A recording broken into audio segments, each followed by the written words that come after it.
that he was a master of both of common, like there's Torah knowledge and there's medical knowledge and science and astronomy, and he was a private person. Like he avoided always having any sort of public position.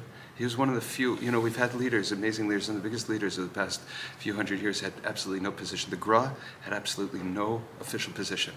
The Chafetz Chaim, till he was, he had a yeshiva in Radin, but most of what he did, in his career was before, he was never a rabbi of a shul, he was never a rabbi of a town.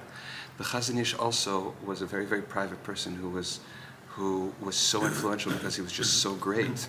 And he was a very, very modern person. Meaning all the Torah that he had was like addressed. It's really, there are still secret classes that they claim of people around him where he would give shiurim on evolution and things like that. It's just such a mystery. He was also involved with whatever. I can't even begin. But he's a very, very fascinating type of personality that needs to be understood in terms of how he influenced Am Yisrael and what he represented.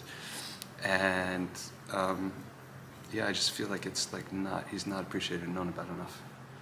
Mm-hmm. And also the direct, the political divides, and all, I mean, in terms of history, he was very, very influential. Somebody, Beryl Warren I just saw somebody posted on their private YouTube channel a 2-part lecture, a really, really amazing, really, really great biographical study that's super.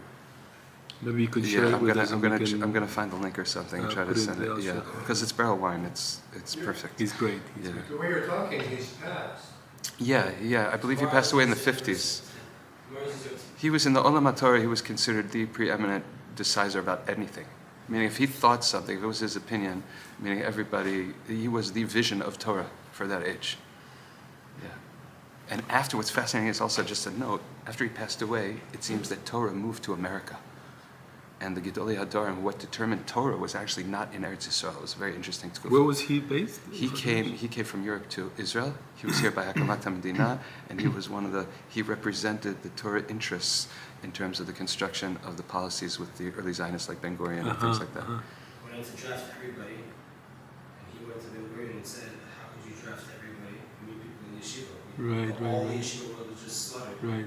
No one goes back, we're going to forget the Torah. Right. Because of him that you have yeshiva wasn't enough. It's actually much more complicated and complex, but there's a famous line. Ben Gurion and him were discussing what's going to be with Hakamat HaMedina, with the Haredi populace.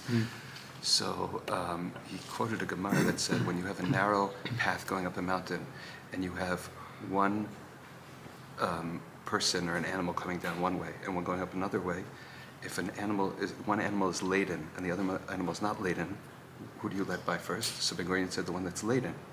So he said, listen, the Olam HaTorah is carrying a huge burden. You guys have cast yourselves, you are free, to do whatever, but that was basically the setup. And he asked Ben Gurion, he said, who should you let go first? Meaning continue to, and he said, obviously the woman. There's famous lines like that, apocryphal discussions. Anyway, okay.